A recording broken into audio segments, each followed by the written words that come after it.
Okay, welcome back. Your next witness. Thank you, Your Honor. State calls Rachel Wynn.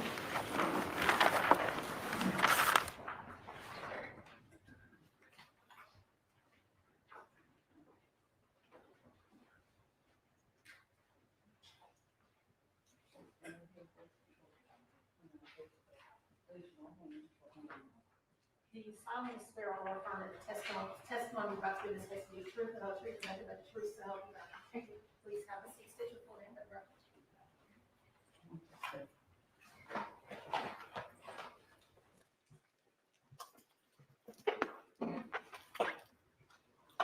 My name is Rachel Wynn, Can you spell your last name?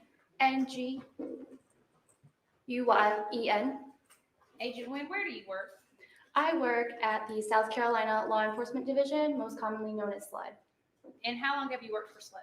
I've worked for SLED, it's going to be 7 years in September. And what do you do there? I'm currently a forensic serologist within the DNA casework department. And what kind of training have you gotten to be a forensic serologist? I've received in-house training at SLED for the component of forensic serology. I went under a year-long training process under a court-qualified forensic serologist. During this time, I was able to observe the different evidence processing techniques as well as the different types of analysis we perform there. Also during this time, I was able to practice these various techniques under close supervision. After time had passed, I then went through training samples, which I performed independent analysis to prove my knowledge and abilities to perform the various tests we perform in the serology department.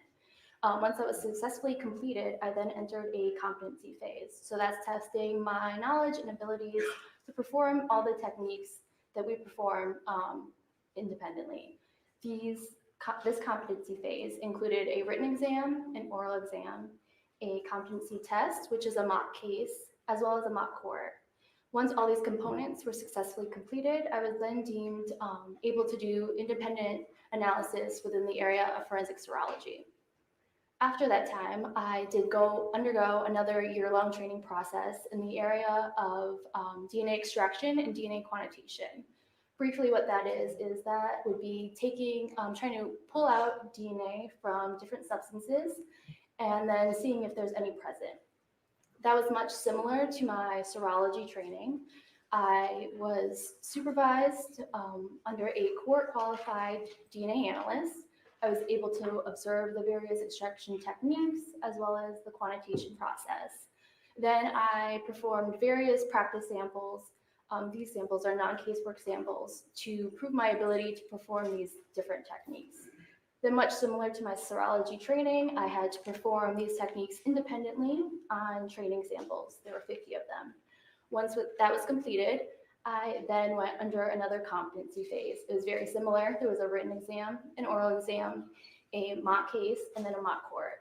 Once all these components were successfully completed, I was then able to do independent casework from the portion of DNA extraction to DNA quantitation. And you talked about the testing. Did you pass all of your tests? I did pass all of my testing. And have you been qualified as an expert before? I have been qualified as an expert before. In what fields? Forensic serology. This time, Your Honor, I'd ask that Agent Wynn be qualified as an expert in the field of forensic serology. Any objection? No objection. She's so qualified. Thank you, Your Honor. So, Agent Wynn, how did you become involved in this case? So my involvement in this case is relatively recent. The DNA analyst, Ryan Dwayne, requested me to perform blood screening on a couple sets of swabs and then the DNA extraction and quantitation on them. So I'm going to stop you for a second. The jury's heard a little bit about the presumptive positive, so I'm just going to go straight to DNA extraction. Can you explain to them what is DNA extraction? Do you want me to explain what I did or in general? Just in general, what is it? So in general, we're going to take, I'm sure you heard about the cuttings that serologists take from clothing or other items and swabs that they collect potential DNA for. I'm going to take small portions of those swabs or cuttings And then I'm going to try to pull the DNA out of those to separate it out. Following that, it will be quantitated. So to see if there's a quantity there, whether there's DNA present or if it's absent, and if present, how much is there. How do you pull it? Like, how does that happen? So the process is that a small cutting of the swab, which is a sterile Q-tip-like device, or a cutting, I will cut an even smaller portion off of that. I'll put it in a test tube. I will add reagents, which are chemicals that aid in kind of pulling the biologicals from the substance. After that, I will put it on an instrument. An instrument is a scientific machine. It will aid in the extraction process. So once again, it's trying to pull it away from the cotton swab or the cutting of the shirt and just isolate it so it's by itself. Then I will take that portion of the liquid that's in the test tube and I will put it on a different instrument or scientific device, and that it will analyze it and then give us data, which I do not read the data. The DNA analyst, Ryan Duane, will review it. So now I'm going to go to what you did in this case. Okay. So item 67, is that one of the items you tested? May I review my notes? You may. Yes, item 67 is an item I tested. And what was item 67? Item 67 is swabs from the rear side of center console of the Chevrolet Impala. And what was your job? What did you do in this particular item? So upon receiving this evidence, I took a sterile swab, once again, is like a sterile Q-tip. I dampened it with sterile water. Then I applied that to the swabs that were submitted to try to pull any stain off. Then I performed our phenolphthalein test, which is a presumptive test to see the possible presence of blood. What was the result of that test? The result was positive. So what did you do based on that? So because it was positive, as I briefly mentioned before, I cut a small portion of the swab and put it in a test tube to extract and quantitate. And then testing it any further is not your job, is that correct? No, after quantitation, all the samples will be handed to Ryan Duane. Now I want to move to item 71. What is item 71? Item 71 is swabs from front passenger seat headrest of the Chevrolet Impala. And what was the result of that testing? It was presumptively positive for phenolphthalein, which is our blood screening test. So what did you do based on that? I did the same thing that I did with the item 67 that I just mentioned. So since it was positive, I cut a portion out and then did the extraction and quantitation. And item 72? Item 72 are swabs from rear passenger seat of the Chevrolet Impala. What was the result of that test? Those were positive for phenolphthalein, and the same process occurred as the previous swabs. And item 75? Item 75 were swabs from side of driver's seat headrest of the Chevrolet Impala. And again, what was the result of that test? That was positive for phenolphthalein. So what did you do based on that? The same thing as the previous sets of swabs. Item 76?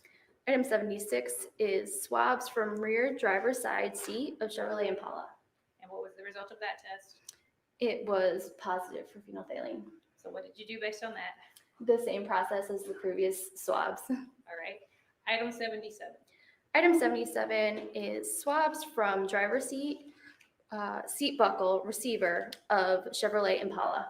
What was the results of that test? It was also positive for the phenolphthalein test. Based on that, what did you do? The same as the previous swabs that I've mentioned. Now, 125.1, what was that? Item 125.1 are swabs from sole of right shoe of pair of pink Adidas size 9K shoes from closet underneath stairs from Maria Howard's residence. And did you do any testing to that? I did not do any testing. From my understanding, they had already been tested with phenolphthalein. So even though on this report there's some things that you did, there's some things that other people did, is that fair to say? Yes. Pay the court's indulgence. Thank you. No further questions. Cross-examination? Please, court, Your Honor. Yes. What day, what's the date that you were asked to do this testing? I do not have a record of the specific date it was requested, but I do have the date and time I took them into my custody. Okay, what is that? Okay. I took them into my custody on June 11th of 2021 at 12:44. Those were the everything in our container L. A container just holds multiple items. So that would be items 67, 71, 72, 75, 76, and 77. Item 125.1, I took into my custody at the same time. So June 11th, 2021 at 12:44. 2021, not 2019. 2021. Thank you. You're welcome. Anything further? No, sir. Let me step down.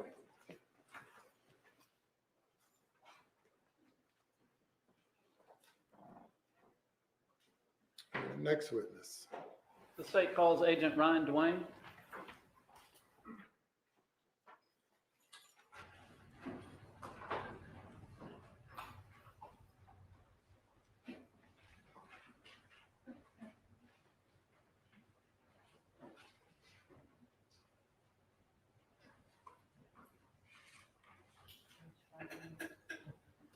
You solemnly swear or affirm that the testimony about to give this case to be true, the whole truth, and nothing but the truth, so help you God. I do. Please have a seat, state your full name.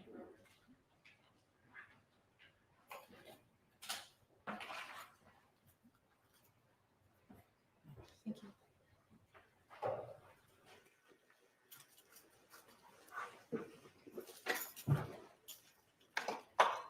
Ryan Dwayne, Dewane.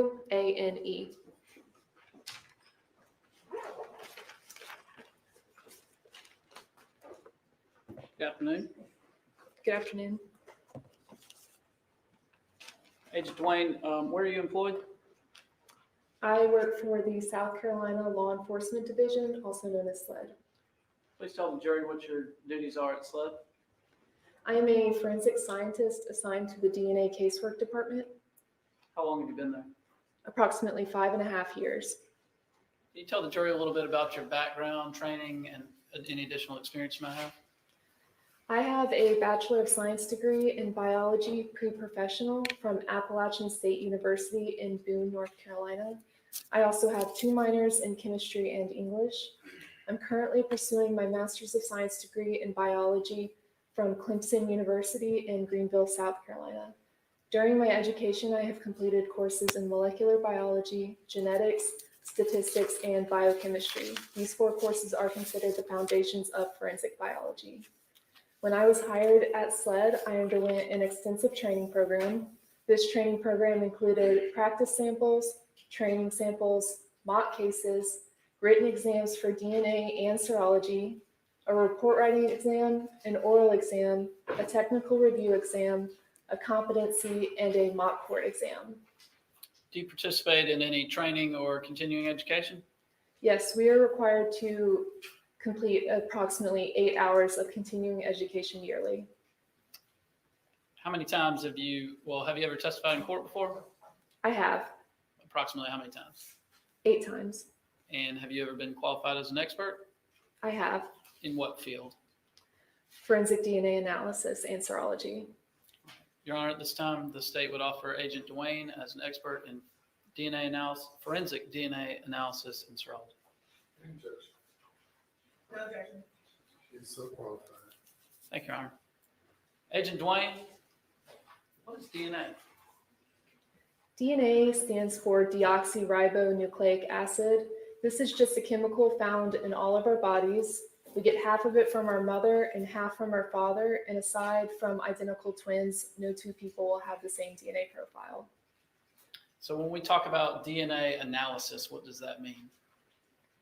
DNA analysis is our process of developing a DNA profile from either evidence or a known standard.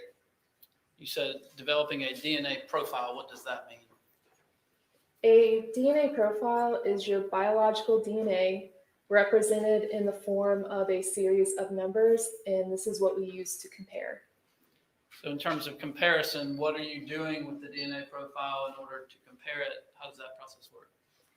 We develop a DNA profile from known individuals associated with the case. We then compare their profile to the evidence profiles developed. Okay. And when you do that, what does it mean if you come back with the result that a particular profile is included? This means that the individual is possibly included in the mixture or profile. What is a mixture? A mixture is an item that has multiple individuals on the same item. An item that has multiple individuals on the same item. Is that what you said? That's correct. Okay, so this pen, for example, if I were to hand it to you, would it be possible that both my DNA profile and your DNA profile would be on the pen? Yes, that is possible. And so would it be possible then for there to be a mixture of your profile and my profile on the pen? That is correct.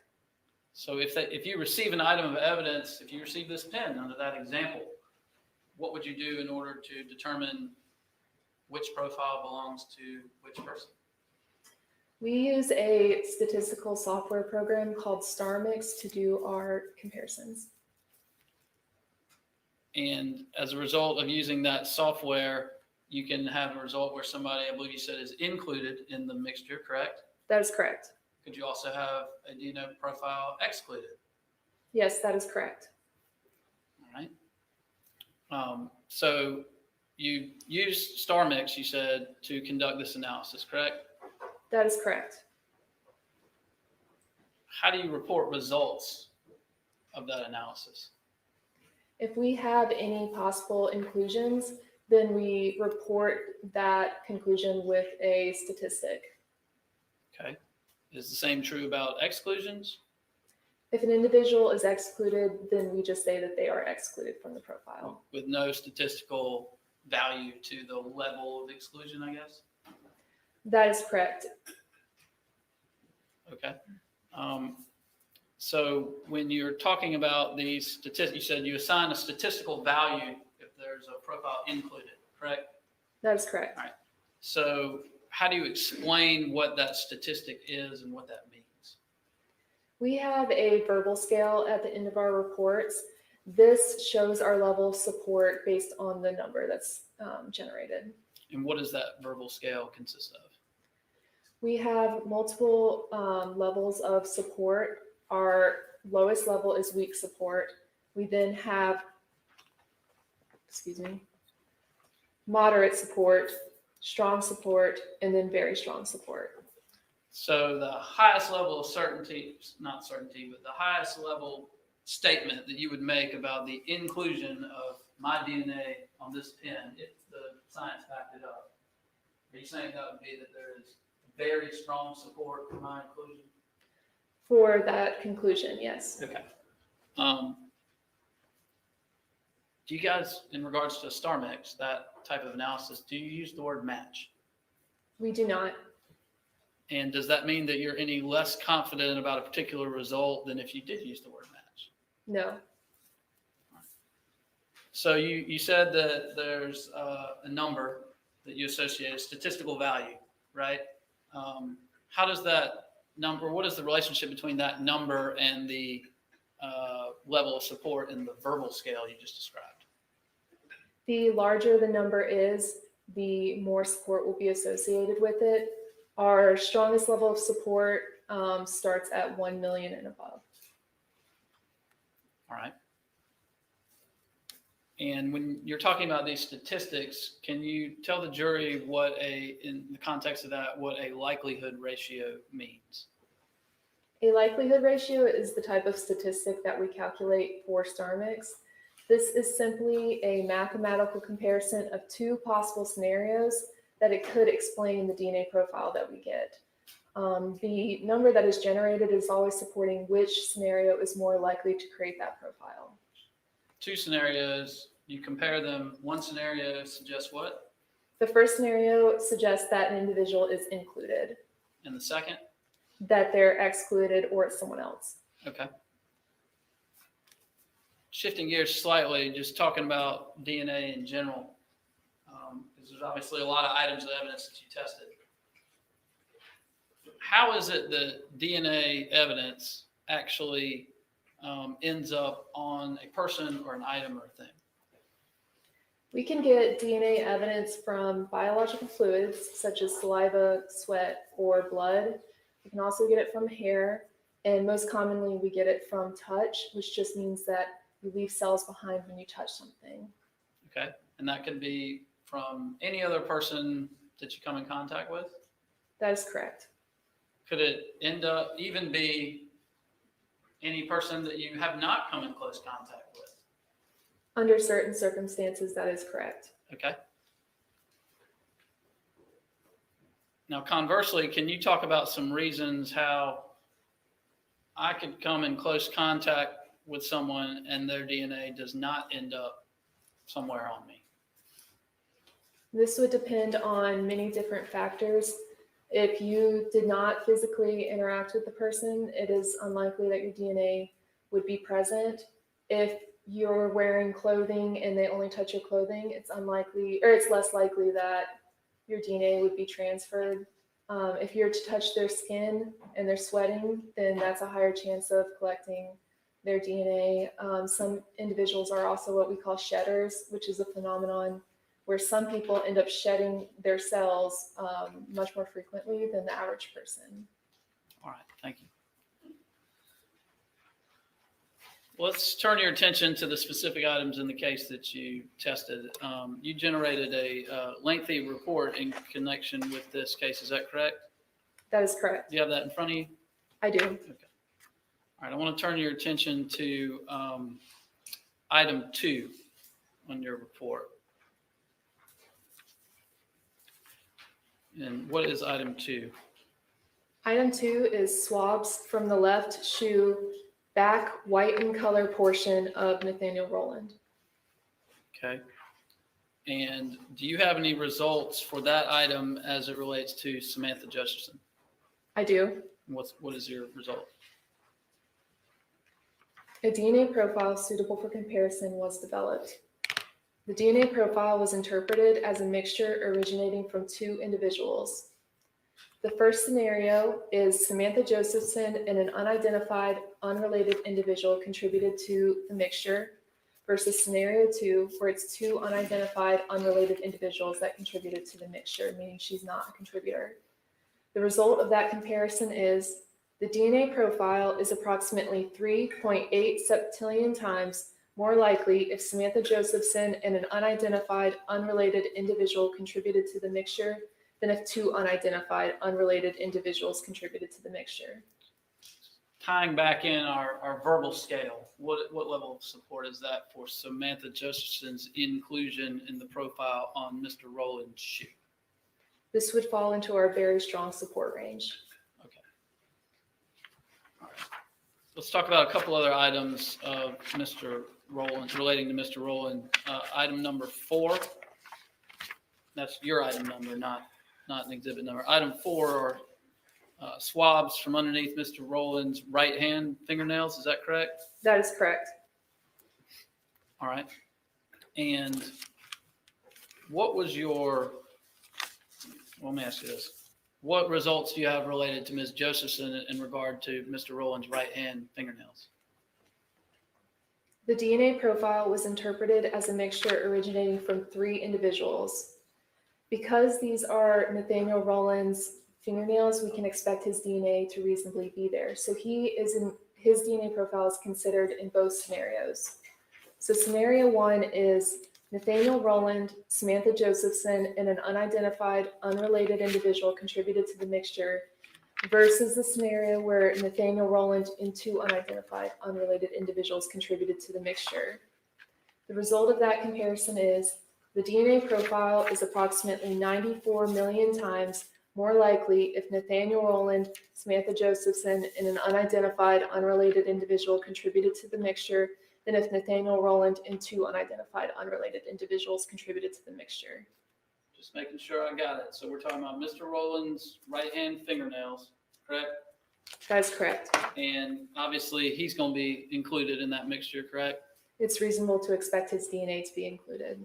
And there's, according to your verbal scale, very strong support that Ms. Josephson is included as well. That is correct. All right, turning your attention to item number 50 in your report. I'm sorry, forgive me, I jumped ahead of myself. Item number 5. That is left-hand fingernails of Mr. Rowland, correct? That is correct. All right, what was the result of your comparison on that item? The DNA profile developed is a mixture of at least 5 individuals. Due to the complexity of the mixture, no further interpretation will be offered. Can you explain why that is? We can only interpret up to 4 individuals in a mixture. Because this was so complex, we are unable to separate individuals, and therefore we do not use it for comparisons. Too many contributors to the profile, so you can't even come to a conclusion about it. That is correct. Item 50, please.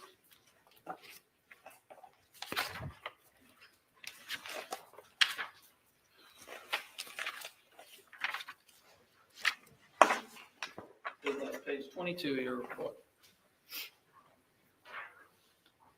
And item 50 is a cutting from the heel area of Mr. Rowland's black socks, correct? This is item 50.1. I'm Yes. sorry, thank you. Can you distinguish the difference between why there's a 0.1? Yes, this is called a sub-item. The parent item or the original item is item 50. And when a forensic serologist takes a cutting, it then becomes sub-itemized. So it's 50.1. When you say cutting, do you mean a literal piece of the fabric of, in this case, a sock would have been cut out and taken from the sock and given to you for further interpretation? That is correct. So this 50.1 is a cutting from Mr. Rowland's sock. That is correct. And what was your result regarding Ms. Josephson's inclusion on that?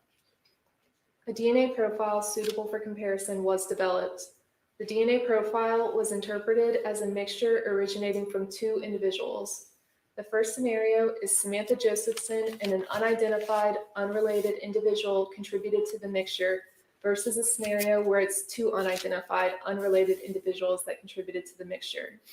The result of that comparison is the DNA profile is approximately 4 septillion times more likely if Samantha Josephson and an unidentified, unrelated individual contributed to the mixture than if 2 unidentified, unrelated individuals contributed to the mixture.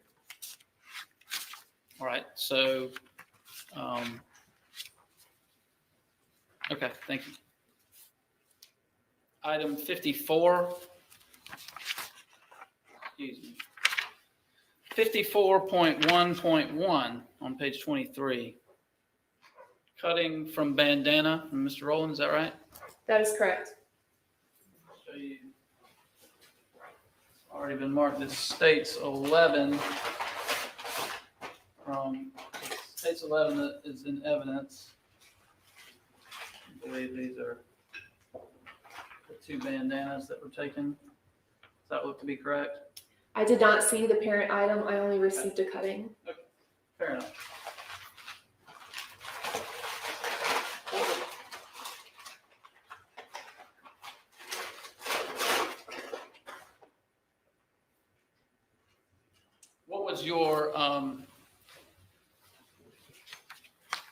What was your first comparison on that item?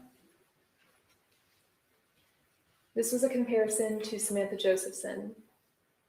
The DNA profile was interpreted as a mixture originating from 3 individuals.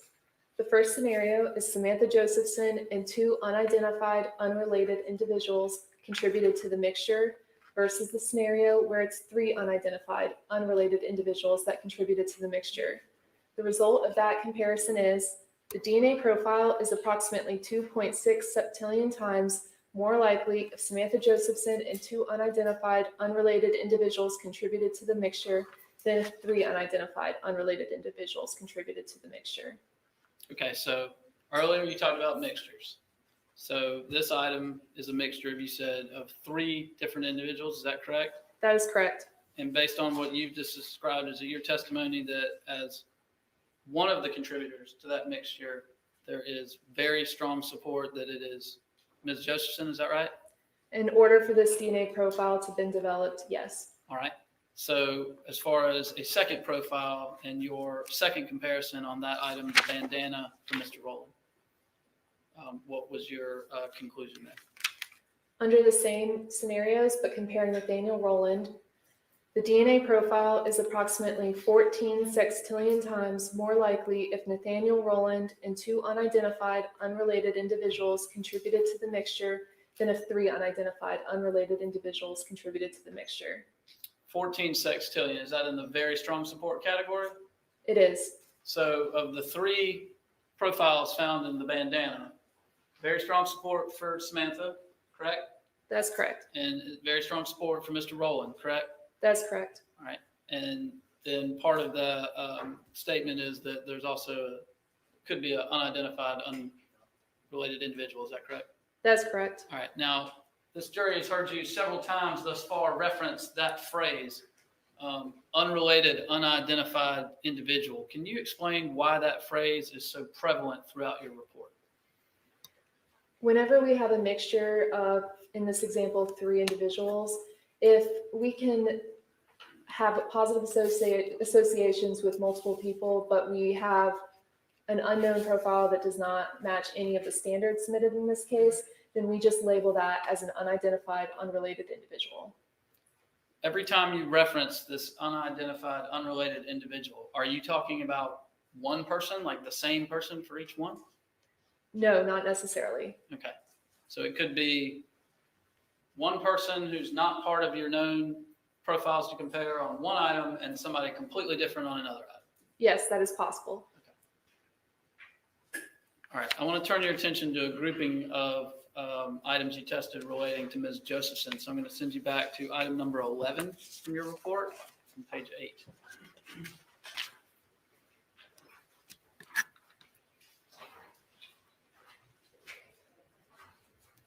And in regards to items 11 through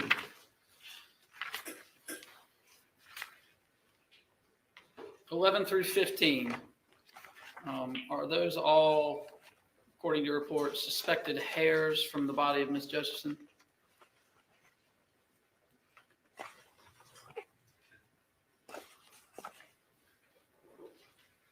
That is correct. In regards to 11.1 and 11.1, hair from the right hand of Ms. Josephson, 11.2, a hair, 12, suspected hair from right hand of Ms. Josephson, and 13, well, we'll just go through those first 3. In regards to those, what were your results related to Ms. Josephson? For item 11.1, the DNA profile was interpreted as a single source. The first scenario is that Samantha Josephson contributed the DNA profile versus scenario 2, where it's an unidentified, unrelated individual that contributed the profile. The result of that comparison is the DNA profile is approximately 6.8 septillion times more likely if Samantha Josephson contributed the profile than if an unidentified, unrelated individual contributed the profile. For item 11.2, the DNA profile was interpreted as single source. Scenario 1 is Samantha Josephson contributed the DNA profile versus scenario 2, where it's an unidentified, unrelated individual that contributed the profile. The result of that comparison is the DNA profile is approximately 7.1 quintillion times more likely if Samantha Josephson contributed the profile than if an unidentified, unrelated individual contributed the profile. For item 12, the DNA profile was interpreted as single source. The first scenario is Samantha Josephson contributed the DNA profile. Scenario 2 is an unidentified, unrelated individual contributed the DNA profile. The result of that comparison is the DNA profile is approximately 6.8 septillion times more likely if Samantha Josephson contributed the profile than if an unidentified, unrelated individual contributed the profile. For each of those items that you just discussed, those hairs, you indicated that the profile was from a single source. What does that mean? That means one individual is on the item. So you know that there's only one individual present in the item, correct? That is correct. And you make 2 hypotheses about that one thing. And in this instance, you're saying The one hypothesis is Ms. Josephson is included, correct? That is correct. And the other is that it's somebody else. That is correct. But your ultimately, are you stating that there's very strong support that she is her DNA profile is the contributor to the single source item? There is very strong support to see this DNA profile if Samantha Josephson contributed the DNA profile rather than if an unidentified, unrelated individual contributed the profile. All right, thank you.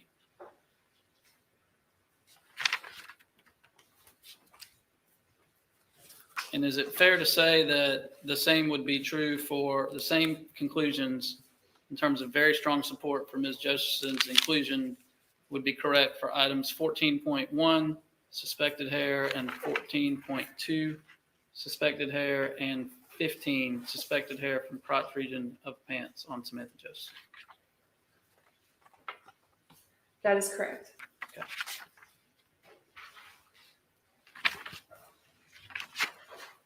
All right, I want to turn your attention to item 16. And that deals with fingernail scrapings from Ms. Josephson. Is that right? That is correct. All right, and do you have that broken down into some sub items? I do. Okay, 16.1, right fingernail scrapings from Samantha Josephson. What are your results related to Ms. Josephson in that regard? The DNA profile developed is attributable to Samantha Josephson. All right, and what are your results as it pertains to Mr. Rowland on that item? Nathaniel Rowland is excluded as a possible contributor. For the right-hand fingernail scrapings of Ms. Josephson, correct? That is correct. And that was done by the star mix analysis that you talked about earlier, that process? That is correct. Is there a second type of process or analysis that you can do in regards to DNA profiles as well that's separate from the star mix? Yes. What is that? We also perform what is called YSTR testing. What is YSTR testing? YSTR testing is a type of technology that allows us to just isolate male DNA. Just for male DNA? That is correct. Okay. So did you perform YSTR testing on this item, 16.1? I did. And the process for conducting those tests is completely different from the star mix that you described earlier? The statistic is different. The statistic is different. Thank you. So the likelihood ratios, the numbers you've been reciting, do you do that same thing for the YSTR analysis? No, it is a different type of statistic. Okay. Did you conduct that analysis on this item? I did. And what was the result? The partial YSTR profile developed is insufficient for interpretation. What does that mean? That means that there was not enough DNA developed to interpret. So in other words, you've tried to take a second route to see what profile could be found under Ms. Josephson's right-hand scrapings, but there wasn't enough there for you to interpret the results. That is correct. Okay. Now let's talk about 16.2, which is her left-hand fingernail scrapings.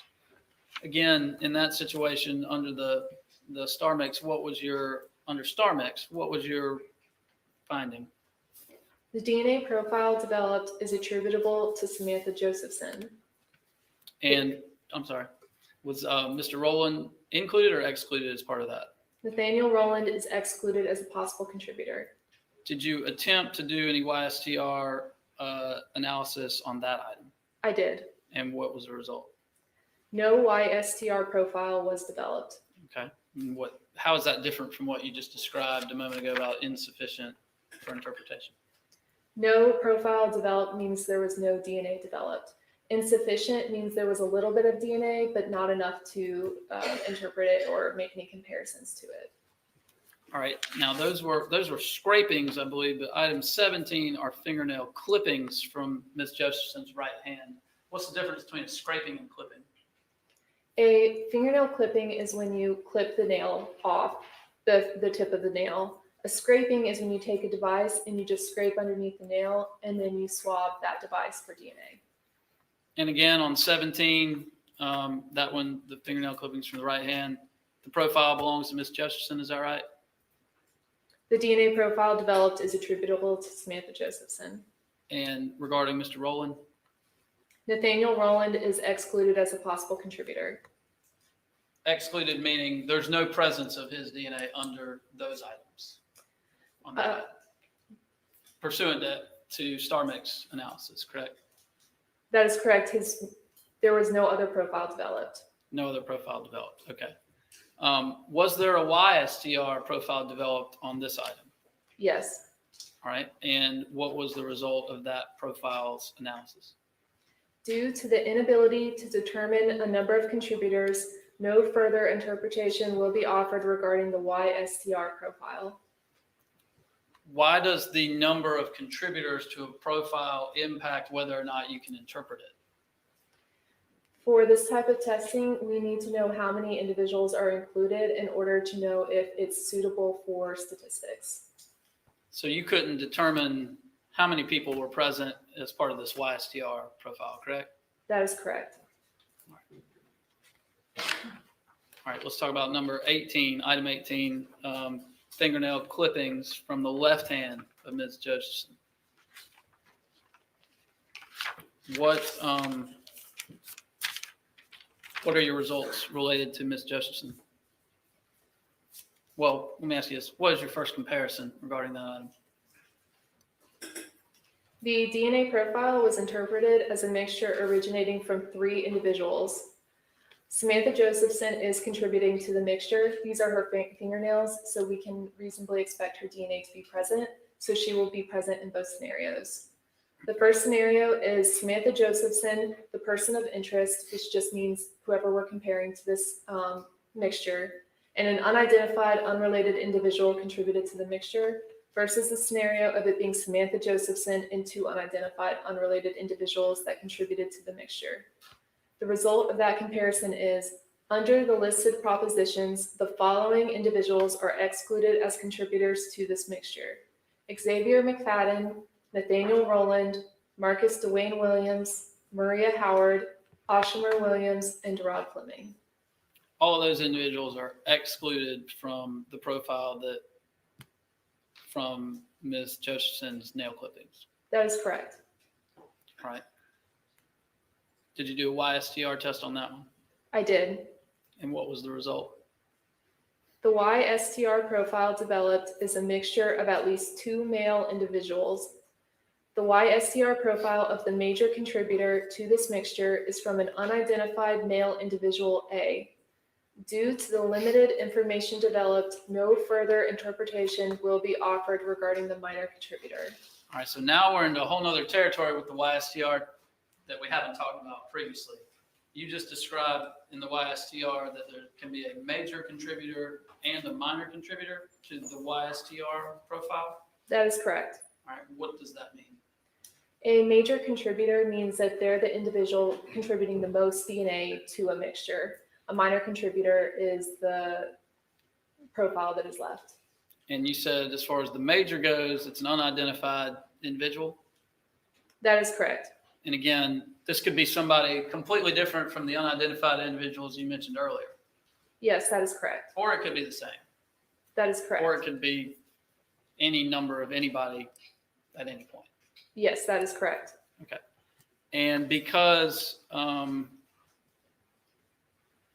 the limited information, you're saying you could not come up with anything for the minor. Is that right?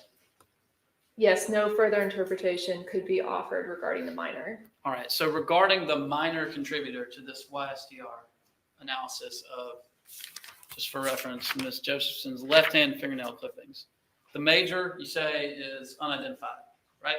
That is correct. As far as the minor goes, of all the standards that you have in the case, to include Mr. Rowland and the other names that you just read out, can any of those standards be included or excluded as a minor contributor on that?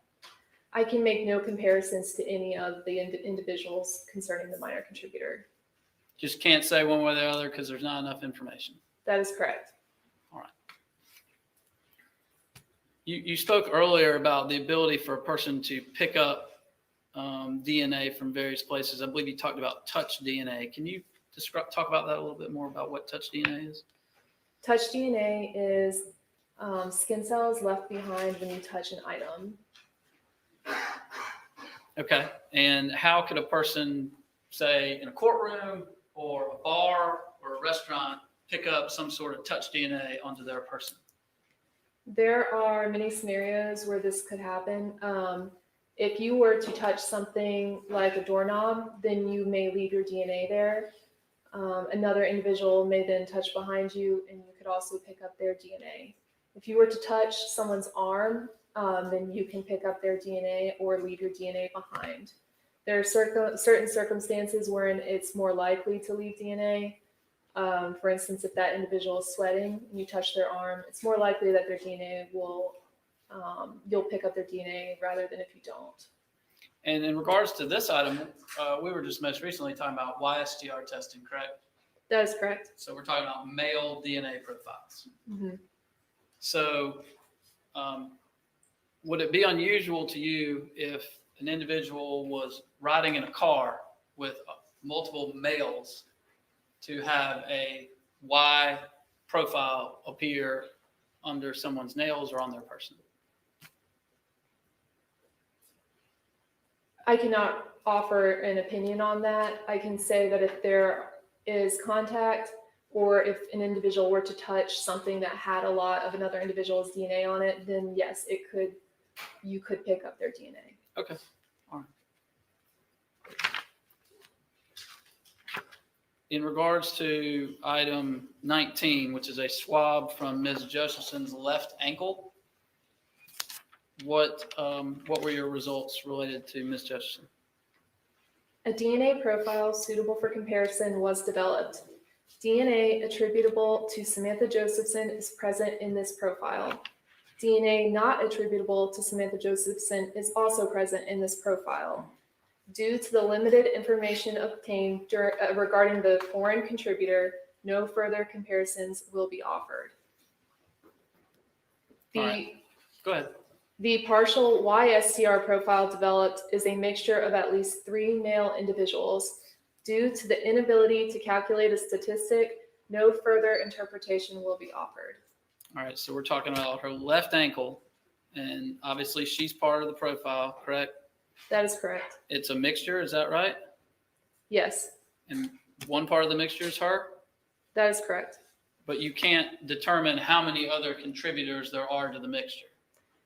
That is right? correct. It was too limited. Okay, and that was for the star mix analysis, correct? Yes, that is correct.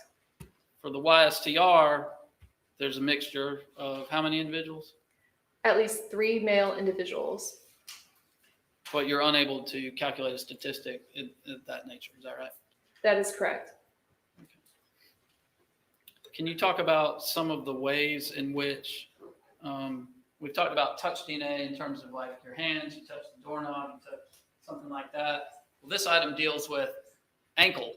So how is it that a person could obtain a foreign, if you will, DNA profile on their ankle? Again, there are many different circumstances that could lead to this.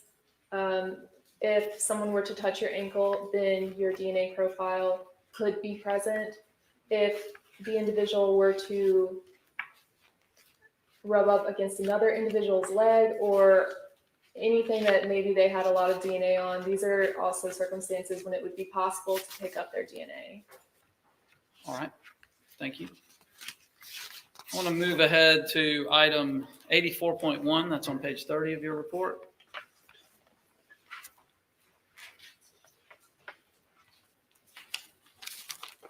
As well as that, and that is the swabs from shoes of Miss Josephson, correct? That is correct. All right. And what results did you obtain related to Miss Josephson? The DNA profile was interpreted as single source. The first scenario is Samantha Josephson contributed the DNA profile versus the scenario where an unidentified, unrelated individual contributed the DNA profile. The result of that comparison is the DNA profile is approximately 7.6 septillion times more likely if Samantha Josephson contributed the profile than if an unidentified, unrelated individual contributed the profile. All right. Item 103 on page 31 is a suspected hair from Ms. Josephson's shirt. Is that right? That is correct. And there are 4 sub-items to that. That is correct.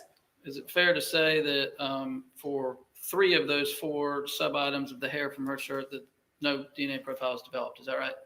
That is correct. All right. What about the one, is there one that did have a profile? Yes. Okay. And what did you find out about that? For item 103.3, a DNA profile was developed. Due to the limited information obtained, no further interpretation will be offered. Not enough information to reach any conclusions. That is correct. All right, thank you. All right, let's shift gears a little bit to another grouping of items of evidence in the case. Let's talk about items that were collected from the black Chevy Impala. I'm going to take you back to item 3. It's page 4 of your report. That is a swab from a rear driver door interior panel.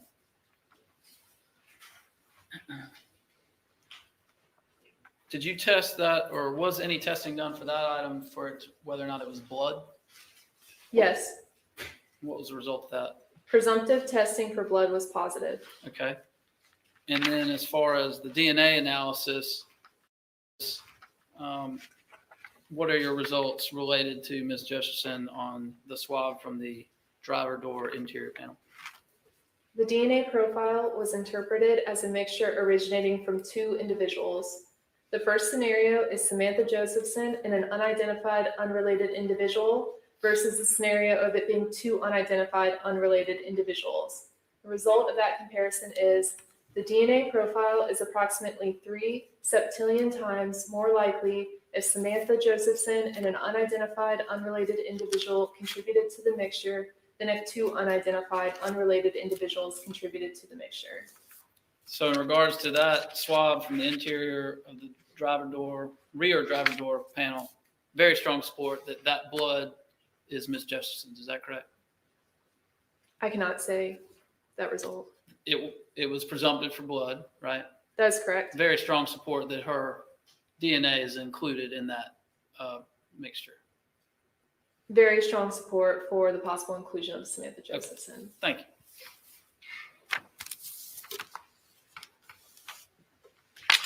Item 22. Actually, item 22.1, page 14.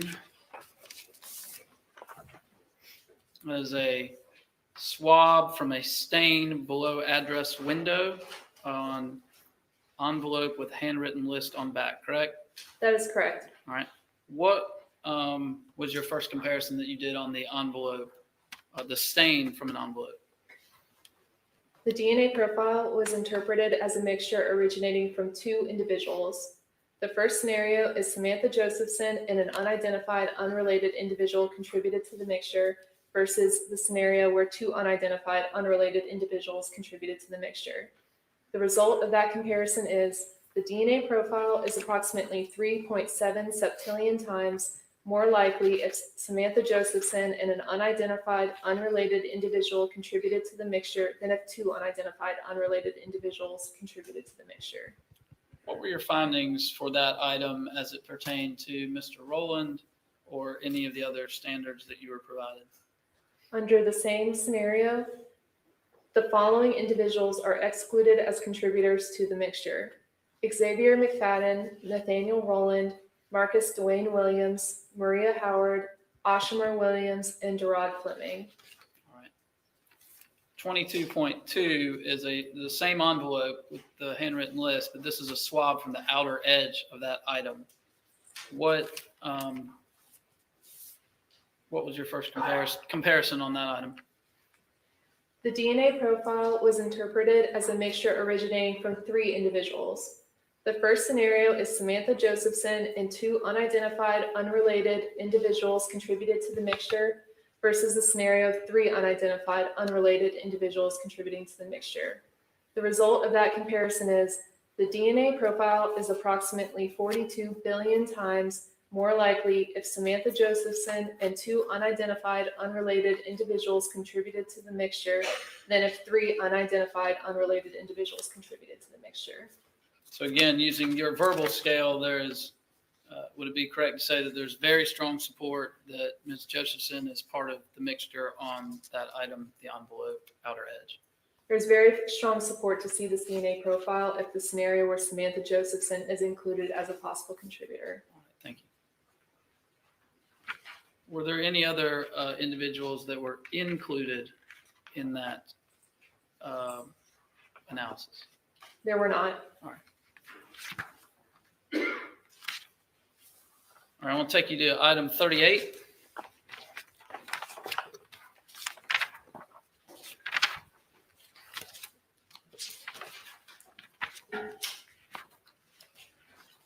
.1, sorry.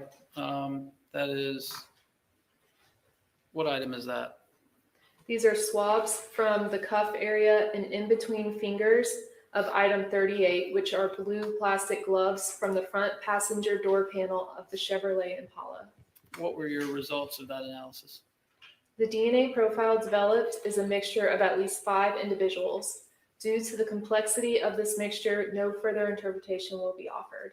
I believe you spoke earlier about how, I think you said, if it's more than 4 contributors, then you cannot reach a conclusion. Is that right? That's correct. And there were 5 on this item, Yes, that is correct. the blue plastic glove from inside the Impala. That is correct. Okay. 39.1, did you have the same findings? Yes, And that is also a blue glove from the Chevy Impala, is that right? that is correct. Okay, thank you. All right, item 45.1, can you tell us what that is?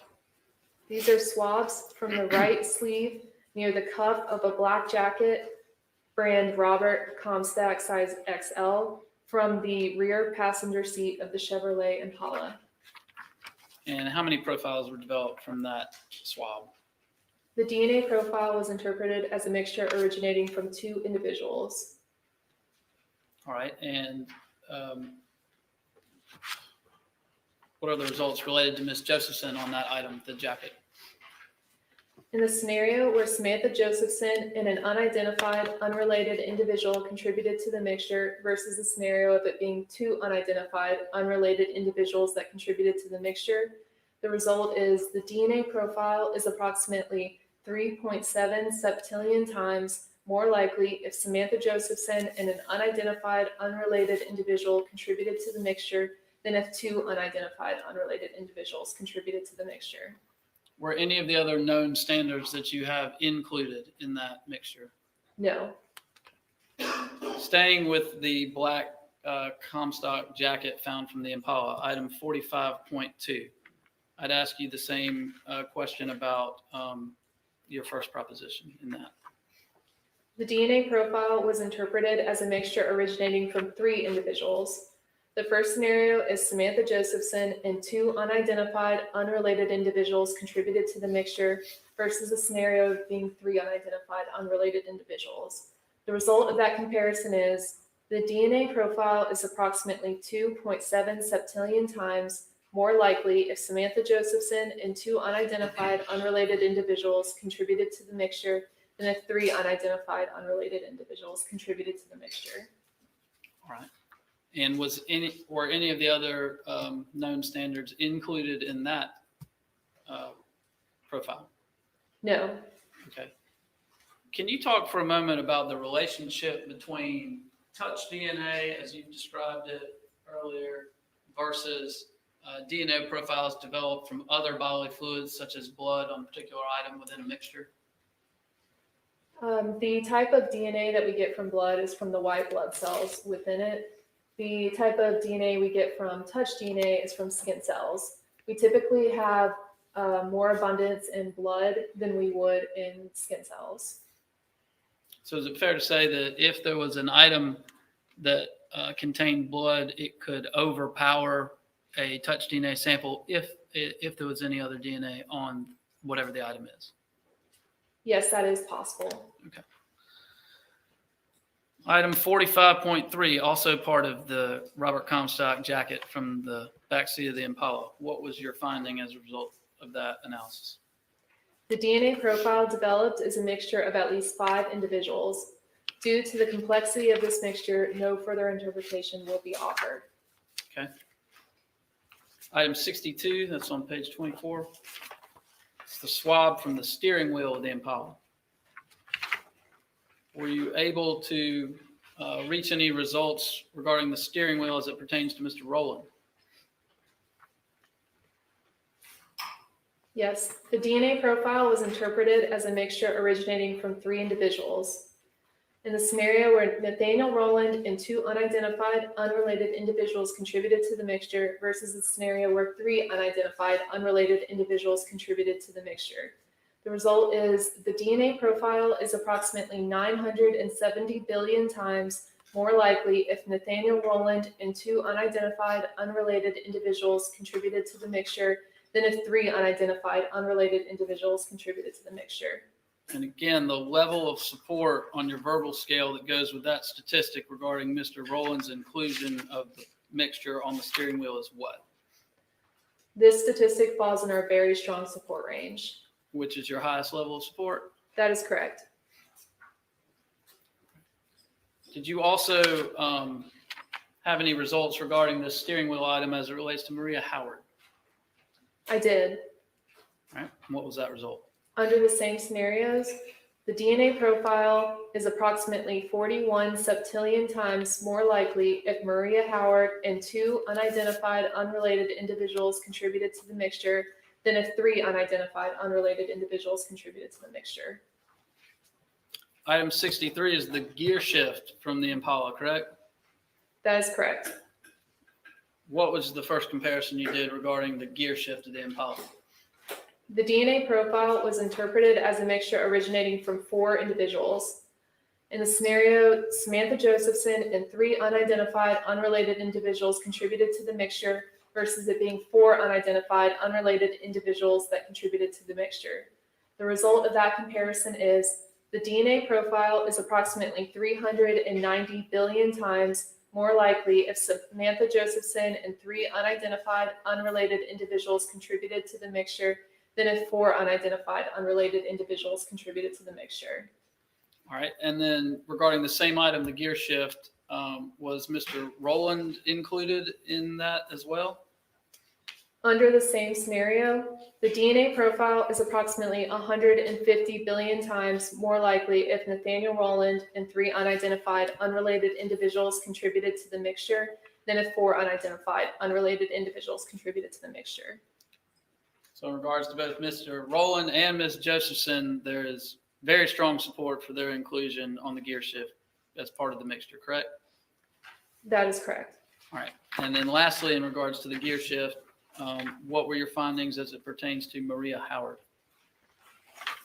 Under the same scenarios, the DNA profile is approximately 27 times more likely if Maria Howard and 3 unidentified, unrelated individuals contributed to the mixture than if 4 unidentified, unrelated individuals contributed to the mixture. What level of support does that fall into on the verbal scale? This falls into our weak support range. Is that the lowest level of support? That is correct.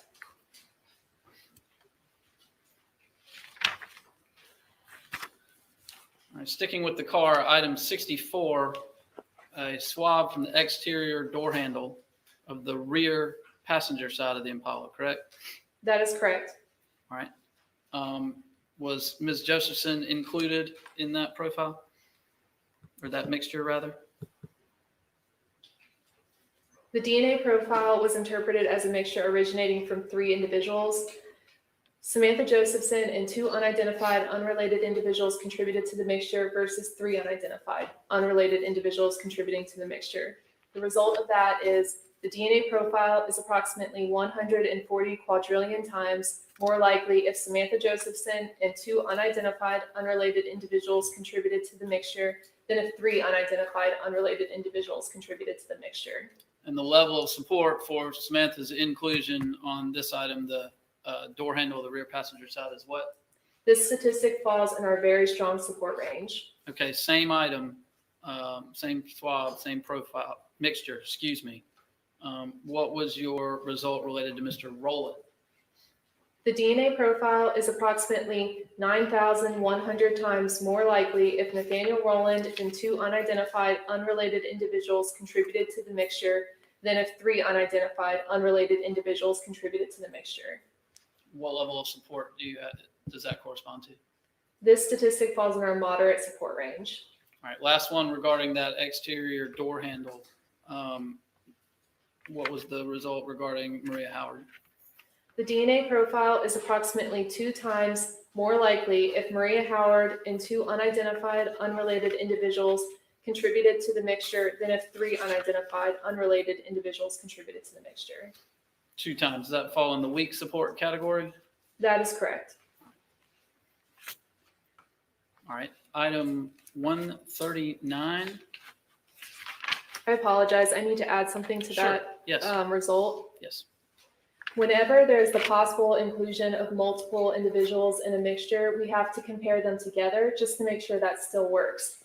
For this item, the DNA profile obtained could not be explained by a combination of DNA from Samantha Josephson, Nathaniel Rowland, and Maria Howard under the listed propositions, all contributing to the profile.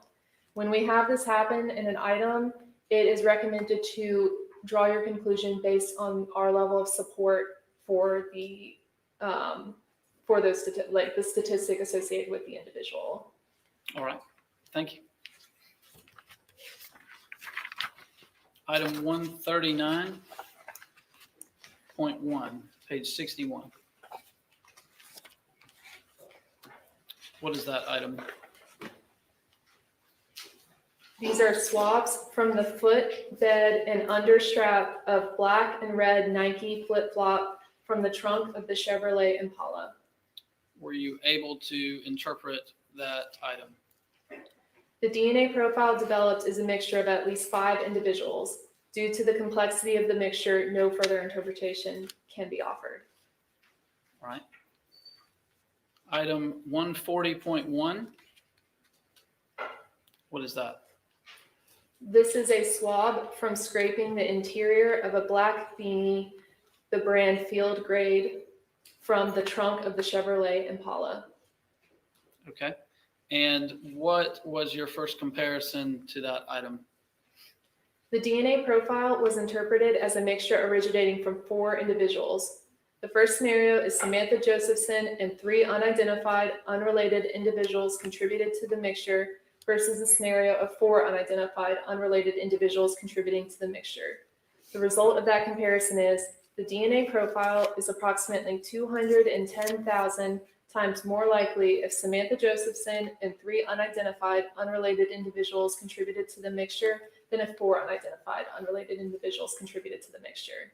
All right. So according to the verbal scale, that would be what level of support for Ms. Josephson being part of the mixture on the beanie? This statistic falls in our strong support range. Okay. And your second comparison regarding Mr. Rowland? The DNA profile is approximately 11 octillion times more likely if Nathaniel Rowland and 3 unidentified, unrelated individuals contributed to the mixture than if 4 unidentified, unrelated individuals contributed to the mixture. Showing you what's been marked as States 18 for ID. Can you tell me what that item is?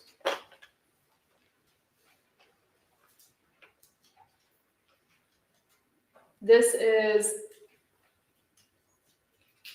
the parent item, which is the black beanie. From item 140.1 that you just discussed. That is correct. And again, regarding the analysis on this item, States 18 for ID, you indicated strong support for Ms. Josephson's inclusion in the mixture. Is that correct? That is correct. And very strong support for Mr. Rowland's inclusion in this mixture, correct? That is correct. All right, this time the state would offer State Exhibit 18 amendments. Says it does. Your Honor, Jeff left donation. Was marked for ID purposes only yesterday. It was admitted at this time. Thank you, Your Honor. Very, very briefly.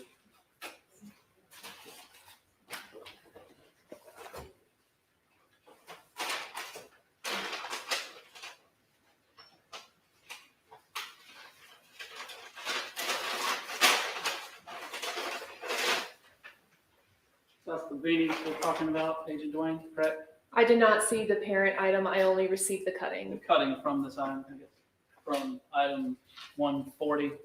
That is correct. Thank you.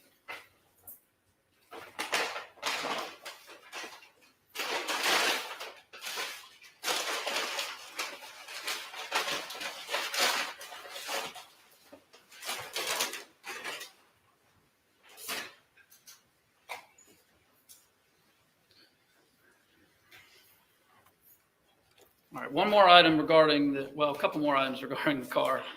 Item 47, I'm going to jump back for you, sorry.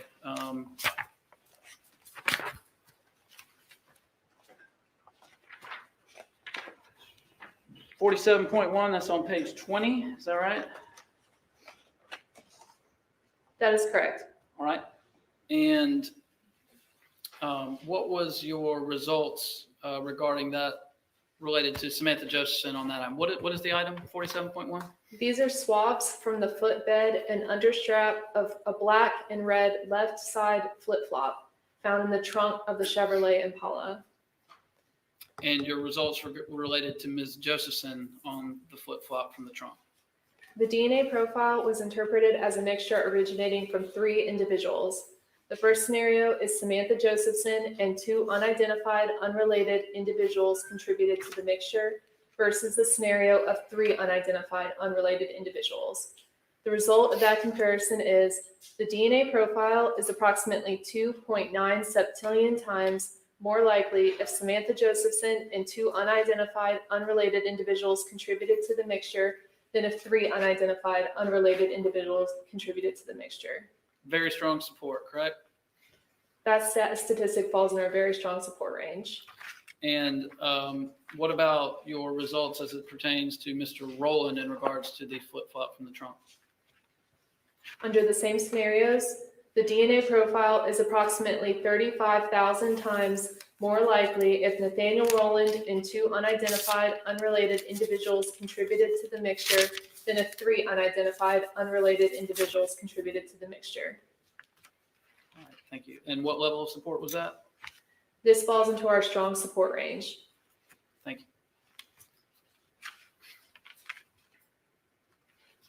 Did you also generate a second report in this case regarding some swabs taken from the Impala? I did. All right, do you have it in front of you? I do. If I may refer you to that, please. In regards to item 67, there's a swab from rear side center console of the Impala, is that right? That is correct. Was Ms. Josephson included as that part of that mixture? The DNA profile was interpreted as single source. The scenario is Samantha Josephson contributed the DNA profile versus an unidentified, unrelated individual contributed the DNA profile. The result of that is the DNA profile is approximately 6.8 septillion times more likely if Samantha Josephson contributed the profile than if an unidentified, unrelated individual contributed the profile. And this swab from the rear side center console, was it tested for blood? Yes, presumptive testing for blood was positive. All right, item 71, swab from front passenger seat headrest. Was that tested for blood? Yes, presumptive testing for blood was positive. And the results related to Ms. Josephson's inclusion? The DNA profile was interpreted as a mixture originating from 2 individuals. Scenario 1 is Samantha Josephson and an unidentified, unrelated individual contributed to the mixture versus a scenario where 2 unidentified, unrelated individuals contributed to the mixture. The result of that comparison is the DNA profile is approximately 3.8 septillion times more likely if Samantha Josephson and an unidentified, unrelated individual contributed to the mixture than if 2 unidentified, unrelated individuals contributed to the mixture. All right. Item 72, rear passenger seat of the Impala. Was that tested for blood? Yes, presumptive testing for blood was positive. And your result regarding Ms. Josephson's inclusion for that item, which is a swab from the rear passenger seat of the Impala. The DNA profile was interpreted as a mixture originating from 2 individuals. Scenario 1 is Samantha Josephson and an unidentified, unrelated individual contributed the mixture versus the scenario where 2 unidentified, unrelated individuals contributed to the mixture. The result of that is the DNA profile is approximately 4 septillion times more likely if Samantha Josephson and an unidentified, unrelated individual contributed to the mixture than if 2 unidentified, unrelated individuals contributed to the mixture. Number 75, item 75, swab from the side of the driver's seat headrest of the Impala. Was that tested for blood? Yes, presumptive testing for blood was positive. And the results regarding Ms. Josephson on that item. The DNA profile was interpreted as single source. Scenario 1 is Samantha Josephson contributed the DNA profile versus an unidentified, unrelated individual contributed the DNA profile. The result is the DNA profile is approximately 6.8 septillion times more likely if Samantha Josephson contributed the profile than if an unidentified, unrelated individual contributed the profile. And lastly, regarding that set of items, item 77 was swab from a driver's seat seat buckle receiver. Is that right? That is correct. And was that tested for blood? Presumptive testing for blood was positive. And the results of your analysis regarding Ms. Josephson. The DNA profile was interpreted as single source. Scenario 1 is Samantha Josephson contributed the DNA profile versus scenario 2 where an unidentified, unrelated individual contributed the DNA profile. The result of that is the DNA profile is approximately 6.8 septillion times more likely if Samantha Josephson contributed the profile than if an unidentified, unrelated individual contributed the profile. All right, thank you, Agent Dwayne. I want to turn your attention to the last grouping of items that we're going to discuss, and these are items that, as testified to earlier, came from the Mountain Brook series of evidence. Item 106.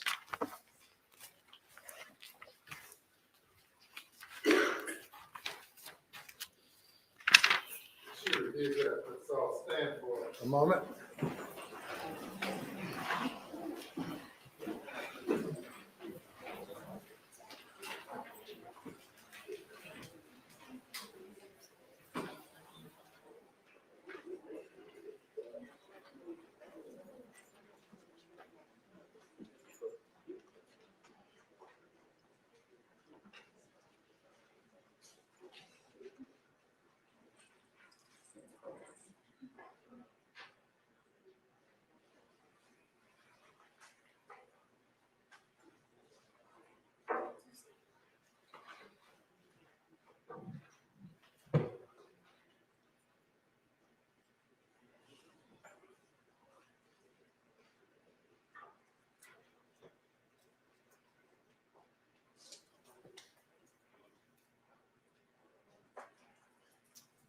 Okay.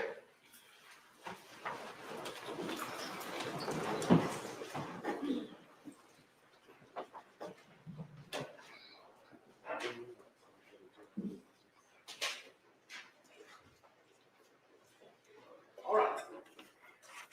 Item 106.1, what is that? This is a swab from the finger of a black right-hand glove from the white basket from the closet left of the bed in Maria Howard's bedroom. And what were your results of this glove as it relates to Ms. Josephson? The DNA profile was interpreted as a mixture originating from 2 individuals. The first scenario is Samantha Josephson and an unidentified, unrelated individual contributed to the mixture versus it being 2 unidentified, unrelated individuals that contributed to the mixture.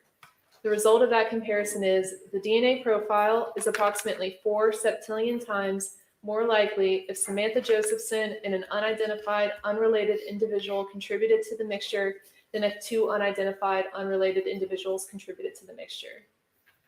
Same item, the swab from the finger of the black glove found inside the house. was Mr. Rowland included as part of that mixture?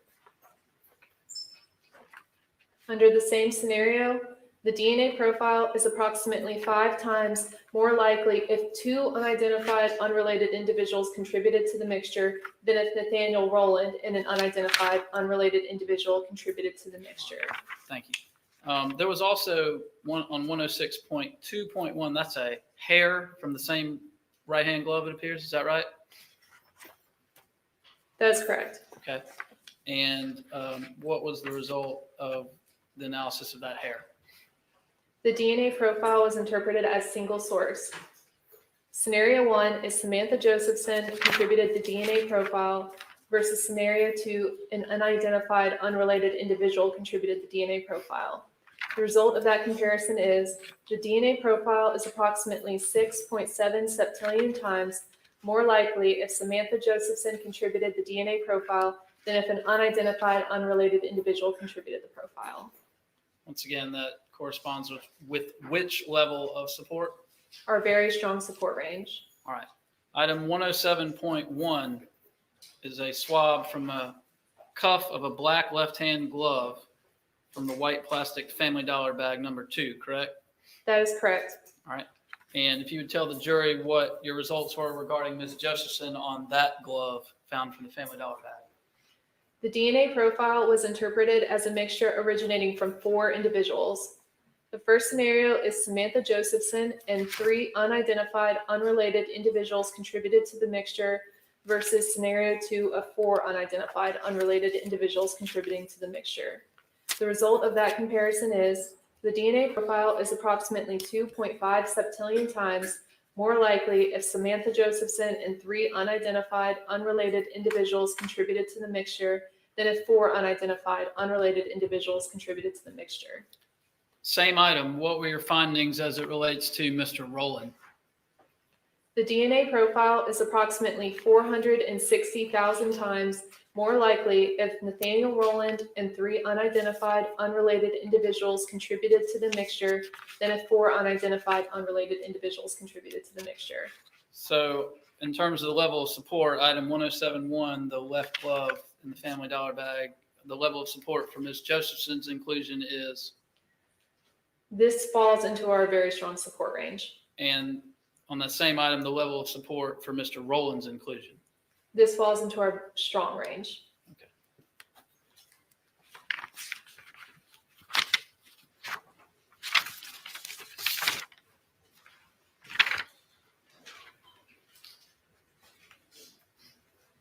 All right, I want to turn you to 108.2, page 39. What is that item? These are swabs from the handles of a bag from item 108, which was the white plastic Family Dollar bag labeled number 1. Okay. And your results regarding Ms. Josephson on that Family Dollar bag item swab? The DNA profile was interpreted as a mixture originating from 2 individuals.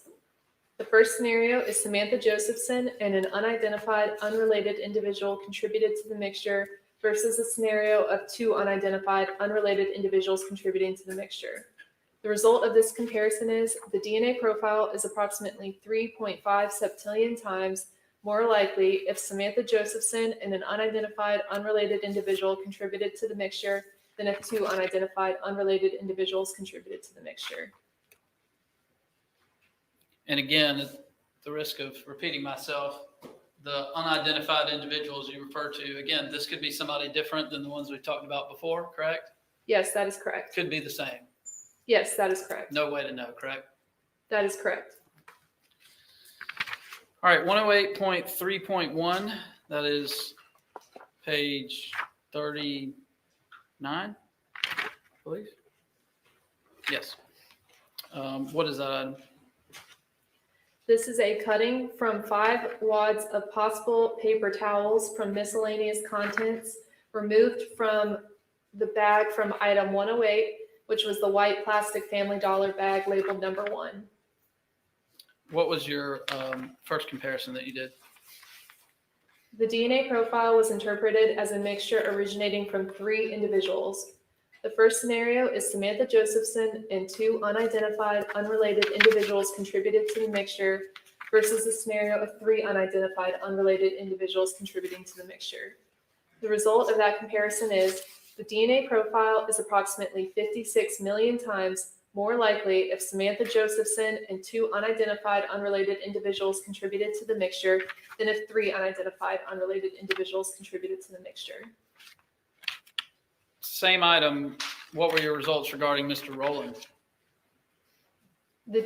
Under the same circumstances, the DNA profile is approximately 22 times more likely if 3 unidentified, unrelated individuals contributed to the mixture than if Nathaniel Rowland and 2 unidentified, unrelated individuals contributed to the mixture.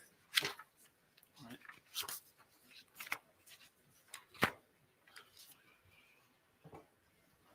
right. 108.3.2, cutting from a wad of paper towels from this Family Dollar bag number 1, is that right? That is correct. All right. And again, what were your findings regarding Ms. Josephson and Mr. Rowland on that item? The DNA profile was interpreted as a mixture originating from 3 individuals. The first scenario is Samantha Josephson and 2 unidentified, unrelated individuals contributed to the mixture versus a scenario of 3 unidentified, unrelated individuals contributing to the mixture. The result of that comparison is the DNA profile is approximately 2.7 septillion times more likely if Samantha Josephson and 2 unidentified, unrelated individuals contributed to the mixture than if 3 unidentified, unrelated individuals contributed to the mixture. Under the same scenarios but involving Nathaniel Rowland, the DNA profile is approximately 3 times more likely if Nathaniel Rowland and 2 unidentified, unrelated individuals contributed to the mixture than if 3 unidentified, unrelated individuals contributed to the mixture. So regarding these items, the cuttings from the paper towels from the Family Dollar bag number 1, both Mr. Rowland and Ms. Josephson are included in that mixture, is that correct? The statistic supports inclusion for both of these individuals. And in terms of the verbal scale for each? For the statistic associated with Samantha Josephson, this falls within our very strong support range. For the statistic associated with Nathaniel Rowland, this falls within our weak range. Okay.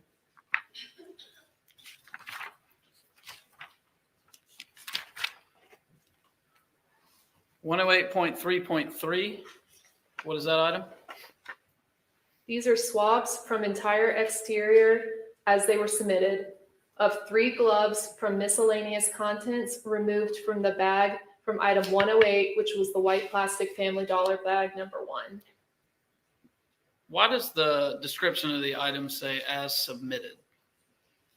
Sometimes it is difficult to tell with certain types of gloves which would be the inside and the outside. So the way our forensic serologists process these items is they will say from the exterior as it was submitted, instead of trying to determine which is the true exterior or interior of the glove. So would that be common in the type of gloves you're talking about, like say, well, like this kind of glove? Yes, that is correct. Or the blue plastic gloves of similar nature? Yes. All right, and so in regards to the item here, 108.3.3, which is 3 gloves, what were your findings regarding the inclusion of Ms. Josephson and Mr. Rowland? The DNA profile was interpreted as a mixture originating from 3 individuals. The first scenario is Samantha Josephson and 2 unidentified, unrelated individuals contributed to the mixture versus a scenario of 3 unidentified, unrelated individuals contributing to the mixture. The result of that comparison is the DNA profile is approximately 2.2 septillion times more likely if Samantha Josephson and 2 unidentified, unrelated individuals contributed to the mixture than if 3 unidentified, unrelated individuals contributed to the mixture. Under the same scenarios but involving Nathaniel Rowland, the DNA profile is approximately 5.2 quintillion times more likely if Nathaniel Rowland and 2 unidentified, unrelated individuals contributed to the mixture than if 3 unidentified, unrelated individuals contributed to the mixture. So regarding those gloves, item 108.3.3, the level of support for the inclusion of Ms. Josephson and Mr. Rowland is what? Both of these statistics fall in our very strong support range.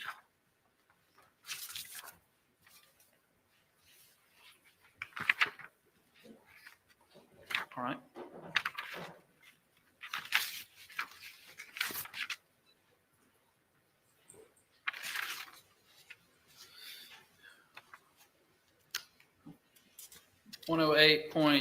.3.5, interior as submitted of glove marked B from Family Dollar bag number 1. What did you find regarding Ms. Josephson? The DNA profile was interpreted as a mixture originating from 2 individuals. The first scenario is Samantha Josephson and an unidentified, unrelated individual contributed to the mixture versus the possibility of 2 unidentified, unrelated individuals contributing to the mixture.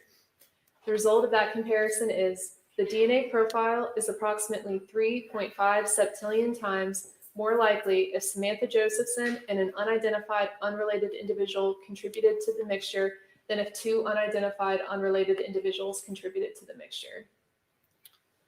All right, thank you. And I believe this might be the last of the gloves. 108.3.6, interior as submitted glove marked C from White Family Dollar bag number 1. Is that right? That is correct. Okay. And one more time regarding the gloves, how many profiles were in this mixture? The DNA profile was interpreted as a mixture originating from 4 individuals. Was Ms. Josephson included in that mixture? Under the scenarios of Samantha Josephson and 3 unidentified, unrelated individuals contributing to the mixture versus the scenario of 4 unidentified, unrelated individuals contributing to the mixture, the DNA profile is approximately 2.3 septillion times more likely if Samantha Josephson and 3 unidentified, unrelated individuals contributed to the mixture than if 4 unidentified, unrelated individuals contributed to the mixture. And the level of support for her inclusion? This statistic associated with our very strong support range. Same item, the glove from a glove marked C from Family Dollar bag number 1. Was Mr. Rowland included in that item? An uninformative statistical result was obtained. No conclusion can be made regarding Nathaniel Rowland as a possible contributor to the mixture under the listed propositions. No conclusion either way. That is correct. All right, Agent Dwayne, just a few more items.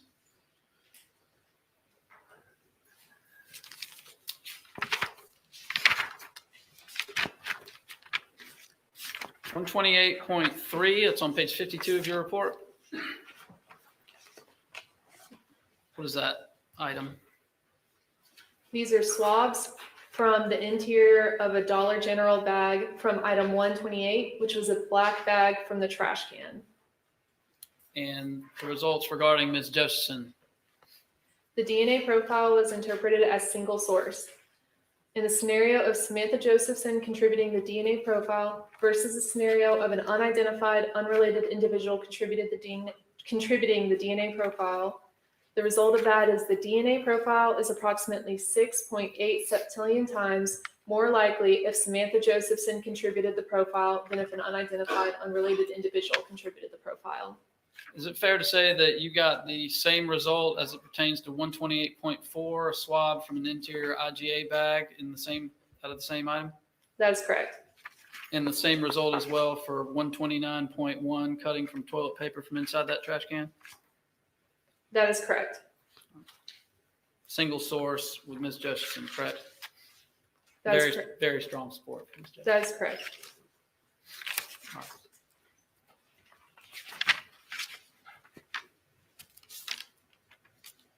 All right, turn your attention to 130.1.1, page 53. Cutting from left side hem of tan shirt removed from Family Dollar bag number 2, correct? That is correct. And was Ms. Josephson included in that mixture? This DNA profile was interpreted as a mixture originating from 2 individuals. First scenario is Samantha Josephson and an unidentified, unrelated individual contributed to the mixture versus the scenario of it being 2 unidentified, unrelated individuals that contributed to the mixture. The result of that comparison is the DNA profile is approximately 4.1 septillion times more likely if Samantha Josephson and an unidentified, unrelated individual contributed to the mixture than if 2 unidentified, unrelated individuals contributed to the mixture. What about for the same item about Mr. Rowland's inclusion on that tan shirt? The DNA profile is approximately 13 times more likely if two unidentified unrelated individuals contributed to the mixture than if Nathaniel Rowland and an unidentified unrelated individual contributed to the mixture. So just for clarification, this profile is 13 times more likely if the scenario were two unidentified unrelated individuals contributed to it rather than if Nathaniel Rowland and an unidentified unrelated individual contributed to this mixture. Same shirt, 130.1.2 is a swab from the scraping of the neck area, swab from scraping the neck area of the same shirt, the tan shirt. Were you able to develop a DNA profile from that item? Yes. And were you able to get any results? Due to the complexity of the profile and the inability to determine a number of contributors, no further interpretation will be offered.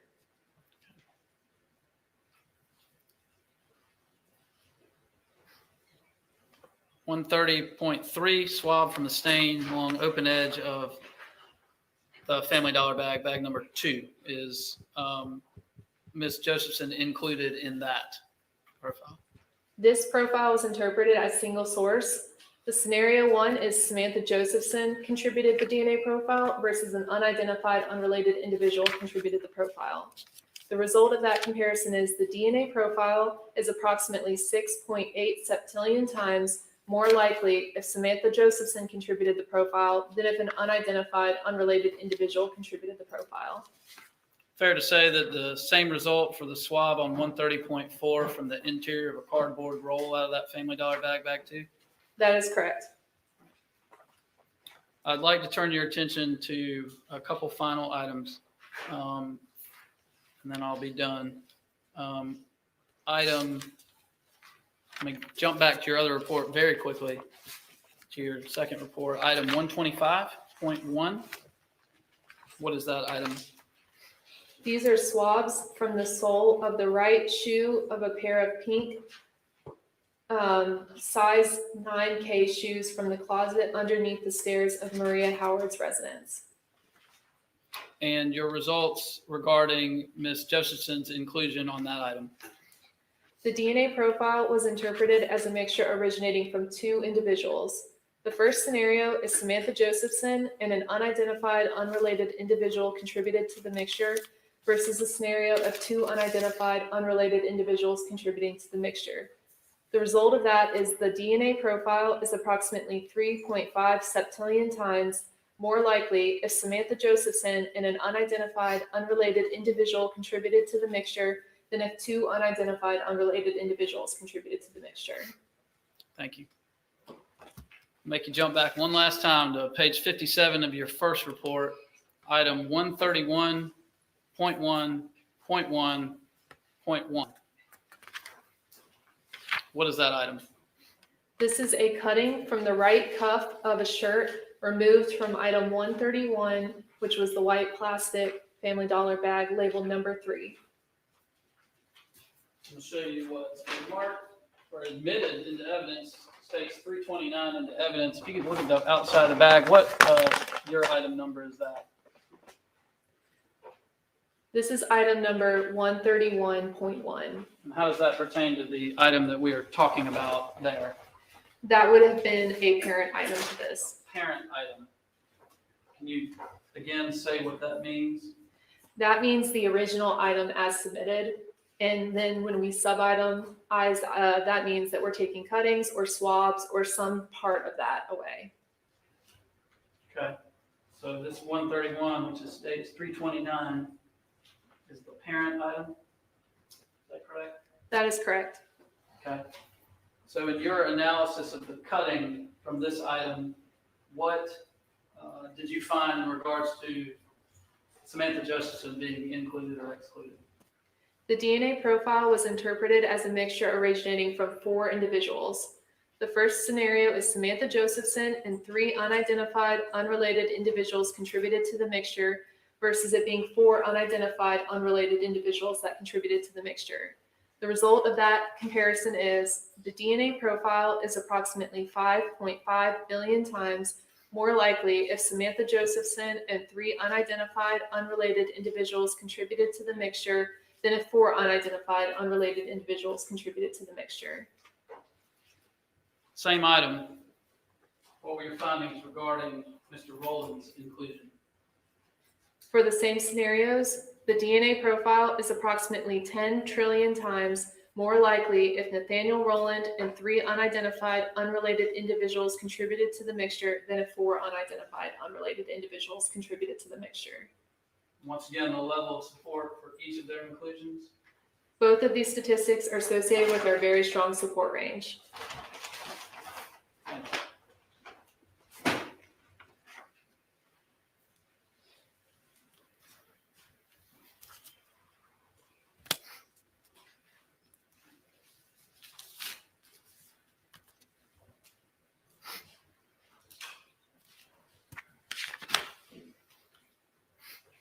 Same item, the parent item 131. There was on your item 131.1.1.2. It's a swab from a scraping of the neck area. Is that right? That is correct. What were your results regarding that interpretation? The DNA profile developed is a mixture of at least 5 individuals. Due to the complexity of this mixture, no further interpretation will be offered. Okay. And 131.1.2, what is that item? This is 131.1.2.1. This is a cutting from the left thigh area of pants removed from item 131, which is a white plastic Family Dollar bag labeled number 3. I believe that's the same bag here. It states 329, correct? That is correct. And it was a pair of pants, you said? That is correct. Okay. What was your result regarding Ms. Josephson on that item? The DNA profile was interpreted as a mixture originating from 3 individuals.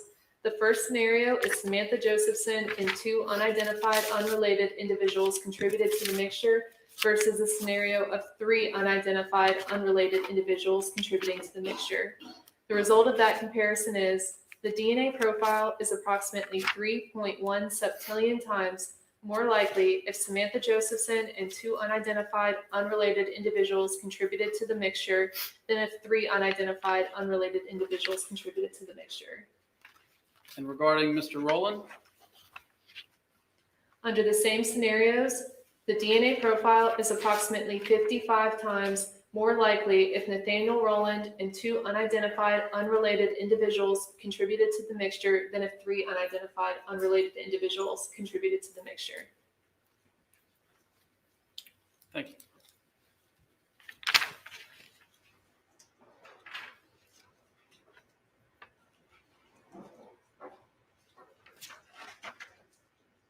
All right, last item.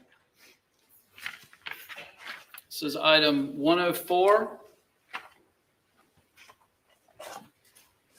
What are the item numbers that you reviewed in your report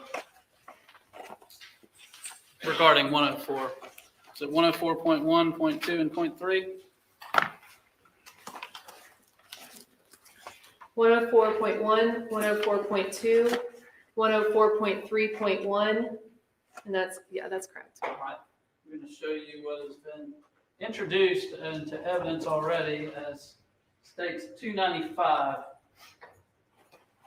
Is that the parent item 104? Yes, that is correct. Okay, so the analysis we're about to discuss, it's fair to say that all of that pertains to this item? Yes. All right. What is item 104.1? These are swabs from serrated blade of camo-colored multi-tool from the white plastic Family Dollar bag labeled number 2. Okay, you said swabs from the serrated blade? That is correct. All right. And what was your conclusion regarding Ms. Josephson as it pertains to the serrated blade on item 104? The DNA profile was interpreted as single source. Scenario 1 is Samantha Josephson contributed the DNA profile versus scenario 2, an unidentified unrelated individual contributed the DNA profile. The result of that comparison is the the DNA profile is approximately 6.9 septillion times more likely if Samantha Josephson contributed the profile than if an unidentified, unrelated individual contributed the profile. And the level of support for that? This statistic falls in our very strong support range. Two more related to that, correct? That is correct. 104.2, is that right? Yes. What is that? These are swabs from the inner edges of handles of camo-colored multi-tool from the white plastic Family Dollar bag labeled number 2. Inner edges of handle, you said? That is correct. Okay. And what did your analysis reveal regarding Ms. Josephson's inclusion on the inner handles of this item? The DNA profile was interpreted as a mixture originating from 3 individuals. Scenario 1 is Samantha Josephson and 2 unidentified, unrelated individuals contributed to the mixture versus Scenario 2, where 3 unidentified, unrelated individuals contributed to the mixture. The result is the DNA profile is approximately 2.6 septillion times more likely if Samantha Josephson and 2 unidentified, unrelated individuals contributed to the mixture than if 3 unidentified, unrelated individuals contributed to the mixture. So the level of support for Ms. Josephson's inclusion of the mixture on this handle is what? This falls within our very strong support range. Same line of questions regarding Mr. Rowland on this handle. Under the same scenarios, the DNA profile is approximately 49 times more likely if Nathaniel Rowland and 2 unidentified, unrelated individuals contributed to the mixture than if 3 unidentified, unrelated individuals contributed to the mixture. Included? Correct. This DNA profile is 49 times more likely if Nathaniel Rowland and 2 unidentified, unrelated individuals contributed to the mixture than if 3 unidentified, unrelated individuals contributed to the mixture. And that falls under your weak level of support, correct? That is correct. Now, in regards to the handle, as we just discussed, did you do additional testing? Specifically, earlier we talked about YSTR methodology. Did you do YSTR examination of this item? I did. And what was the result of your analysis regarding the handle from a YSTR standpoint? The YSTR profile developed is a mixture of at least 2 male individuals. Xavier McFadden, Marcus Dwayne Williams, Ashamer Williams, and Derod Fleming are excluded as possible contributors. The partial YSTR profile of the major contributor to this mixture is from unidentified male individual B. The partial YSTR profile of the minor contributor to this mixture matches the YSTR profile of Nathaniel Rowland. The probability of randomly selecting an unrelated male individual having a YSTR profile matching the minor contributor to this mixture is approximately 1 in 59. Paternal male relatives of Nathaniel Rowland may not be excluded as the minor contributor to this mixture. All right. So for the YSTR analysis of the handle, it's a mixture, correct? That is correct. And the major contributor could not be identified? That is correct. And in regards to the minor contributor, what are you saying again regarding Mr. Rowland as the minor contributor? The partial YSTR profile of the minor contributor to this mixture matches the YSTR profile of Nathaniel Rowland. And lastly, 104.3.1, what is that? This is a hair from the camo-colored multi-tool from the white plastic Family Dollar bag labeled number 2. Okay. And a hair from the same item? That is correct. Okay. And what was your finding regarding Ms. Josephson's inclusion in the hair found on item 104? The DNA profile was interpreted as single source. Scenario 1 is Samantha Josephson contributed the DNA profile versus Scenario 2, where an unidentified, unrelated individual contributed the DNA profile. The result of that comparison is the DNA profile is approximately 6.8 septillion times more likely if Samantha Josephson contributed the profile than if an unidentified, unrelated individual contributed the profile. The level of support for that? This statistic falls in our very strong support range.